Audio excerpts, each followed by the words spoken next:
আল্লাহ নবী সাল্লাল্লাহু আলাইহি ওয়াসাল্লাম বলেন যে যখন কোনো রোজাদার ব্যক্তি রোজা রাখে, যার কারণে তার মুখটা শুকনো হয়ে যায় আর তার মুখের মধ্যে থেকে একটা গন্ধ আসে, যে গন্ধটা আমি আপনি সহ্য করতে পারি না, সেই গন্ধটা সাইম ব্যক্তিকে আল্লাহ তাবারক ওয়া তাআলা এত ভালোবাসেন।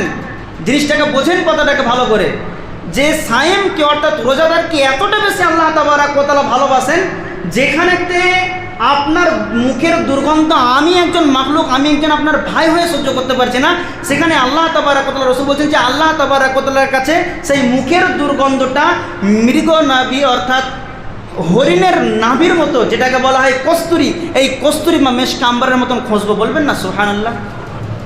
তবে এই হাদিসটাকে শুনে আবার ভুল মতলব নেওয়ার চেষ্টা করবেন না। সকালে ঘুম থেকে উঠেছেন, না মিসওয়াক, না ব্রাশ, না মুখ সাফাই, জোহর চলে গেল, ঘুম থেকে উঠলেন, আসর চলে গেল, টোটালি করলেন না, এবার গন্ধ বেরোচ্ছে, গালতেন ভক ভক করে, কেন? আল্লাহ তো পছন্দ করেন এটা, এই অর্থ কিন্তু নয় এটা। আপনাকে রীতিমতো ব্রাশ করতে হবে, মুখ সাফাই করতে হবে, দাঁতন করতে হবে। এই যে না খাওয়ার কারণে তো পাকস্থলের ভিতর থেকে এক জাতীয় গন্ধ বার হয়, না পানি পড়েছে শুবে সাদিক থেকে, না আপনার কোনো খাবার পড়েছে, না চা পড়েছে, যার কারণে পাকস্থলের ভিতর থেকে একটা মানে আভ্যন্তরিক যেটা গন্ধ, প্রকৃতি গন্ধ যেটা, সেই গন্ধটার কথা কিন্তু মূলত হাদিসে বলা হয়েছে। আর আপনি যদি এই হাদিসটাকে বুঝে ব্রাশও করা ছেড়ে দিলেন, মিসওয়াক করা ছেড়ে দিলেন, কিছুই করেন না, আমল দিয়ে ঘষলেন না পর্যন্ত, মুখ তেন ভক ভক করে গন্ধ, ভাই আপনার সঙ্গে কথা বলে, আরে এটা আল্লাহ পছন্দ করার তুমি এই কথা বলছো, এই অর্থ কিন্তু একদম খবরদার বুঝবেন না, তাহলে একদম সর্বনাশ হয়ে যাবে। অর্থ বুঝতে হবে হাদিসের, যেটা পাকস্থলের ভিতর থেকে এক জাতীয় গন্ধ, এই গন্ধটাকে আল্লাহ তাবারক ওয়া তাআলা পছন্দ করেন। শুধু এতটাই নয়, অন্যান্য ইবাদতের অনেক অনেক মানে ফজিলত আছে, কিন্তু আল্লাহ রাসূল সাল্লাল্লাহু আলাইহি ওয়াসাল্লাম বলছেন যে এই রোজাদারদেরকে কেন্দ্র করে মহান আল্লাহ তাবারক ওয়া তাআলা কী করবেন জানেন? যে জান্নাতের মধ্যে একটা দরজা রেখেছেন, সেই দরজার নাম হচ্ছে রাইয়ান। আর এই রাইয়ান নামক দরজাটা শুধুমাত্র এই সাইমদের জন্য খাস করে রেখেছেন। আল্লাহ তাবারক ওয়া তাআলা জিজ্ঞাসা করবেন কিয়ামতের দিন, আইনা সাইম, সাইম কোথায় আছো? রোজাদার ব্যক্তি কোথায় আছো? এই রোজাদার কোথায়? রোজাদাররা সবাই একত্রিত হয়ে যাবে, সবাইকে বলে যাও চলে যাও এই ভিতর দিয়ে, রাইয়ান নামক দরজা দিয়ে। রাইয়ান নামক দরজা দিয়ে প্রত্যেকটা মানুষ যখন চলে যাবে, অর্থাৎ রোজাদার ব্যক্তি, সঙ্গে সঙ্গে দরজা লেগে যাবে। মুজাহিদের জন্যও খোলা হবে না, আর পাক্কা মুসল্লি তাহাজ্জুদ গুজার বান্দার জন্যও খোলা হবে না, এবং মুসাদ্দিক অর্থাৎ সাদকা কারনেওয়ালার জন্যও খোলা হবে না, কারোর জন্য না।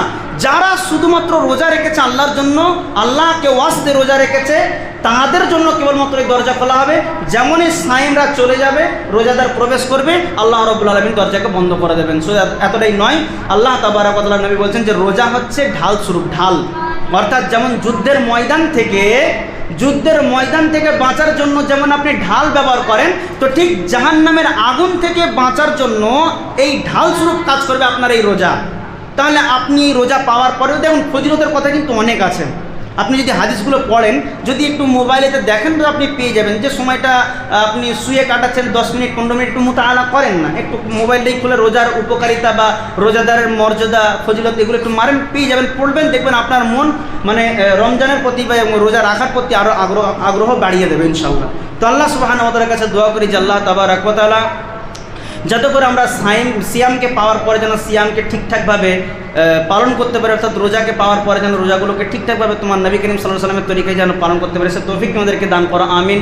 এবং আমাদের এই রোজার মধ্যে যেন ইচ্ছাকৃতভাবে কোনো রকমের ভুল না করি, এবং যদি ভুল ক্রমে যদি হয়ে যায় সেগুলো আল্লাহ তুমি নাজার আন্দাজ করো, অর্থাৎ মার্জনীয়, অর্থাৎ মাফ করে দিও। সেদিকটা আমাদেরকে লক্ষ্য রাখার এবং সেই লক্ষ্য রেখে আমাদেরকে তার উপরে আমল করার তৌফিক দিন, আমিন। আল্লাহুম্মা সাল্লি আলা মুহাম্মাদিন ওয়া আলা আলি মুহাম্মাদ কামা সাল্লাইতা আলা ইব্রাহিম ওয়া আলা আলি ইব্রাহিম ইন্নাকা হামিদুম মাজিদ। আল্লাহুম্মা বারিক আলা মুহাম্মাদিন ওয়া আলা আলি মুহাম্মাদ কামা বারাকতা আলা ইব্রাহিম ওয়া আলা আলি ইব্রাহিম ইন্নাকা হামিদুম মাজিদ। রব্বানা তাকাব্বাল মিন্না ইন্নাকা আনতাস সামিউল আলিম ওয়া তুব আলাইনা ইন্নাকা আনতাত তাওয়াবুর রহিম। সুবহানা রাব্বিকা রাব্বিল ইজ্জাতি আম্মা ইয়াসিফুন ওয়া সালামুন আলাল মুরসালিন আলহামদুলিল্লাহি রাব্বিল আলামিন। আসসালামু আলাইকুম ওয়া রাহমাতুল্লাহি ওয়া বারাকাতুহু।